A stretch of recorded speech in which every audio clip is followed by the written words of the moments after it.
Hi friends, আজ আমি নিয়ে এসেছি একদম নতুন ধরনের একটা ভিডিও। এরকম ভিডিও আমার চ্যানেলে একদম ফার্স্ট। তো একদম শেষ পর্যন্ত তোমরা দেখতে থাকো, তবে বুঝতে পারবে আমি কী বলতে চাইছি, তোমাদের সাথে কি শেয়ার করতে চাইছি।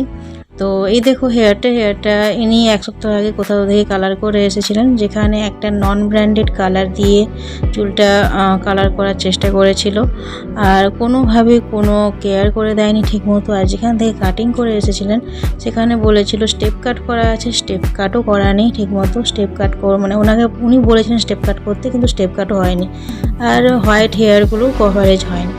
তো আমি আমার সাধ্যমতো ট্রাই করেছি এনাকে হ্যাপি করার। কতটা হ্যাপি হয়েছে সেটা শেষের ভিডিওটা একদম এন্ড পর্যন্ত দেখলে তোমরা বুঝতে পারবে।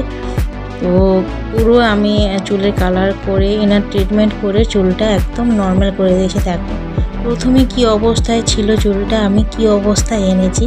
তো ইনি এইটা দেখে খুব হ্যাপি। তো হোয়াইট হেয়ারগুলোও আমি কভারেজ করে দিয়েছি, মানে হোয়াইটটা যেটা কপার হয়ে গেছিলো কপারটাকেও আমি কভারেজ করে দিয়েছি। আর ইনি এই যে চুলের একদম আমূল পরিবর্তনই ইনি খুব খুশি। একদম শেষে আমাকে বলে দিয়ে গেছিলেন যে আমি যে পরিমাণ যত্ন করে এনার চুলটা একদম প্রথম অবস্থায় নিয়ে এসেছি, উনি তাতেই হ্যাপি। তো ক্লায়েন্ট হ্যাপি থাকলে আমরাও হ্যাপি। তো যারা এরকম কাজ করছো, প্লিজ তোমাদেরকে অনুরোধ, ক্লায়েন্টের কোনো ক্ষতি করে এরকম কালার করো না। তো তোমাদেরও ক্ষতি হচ্ছে, ক্লায়েন্টেরও ক্ষতি হচ্ছে। তো চলো দেখা হচ্ছে নেক্সট ভিডিওতে।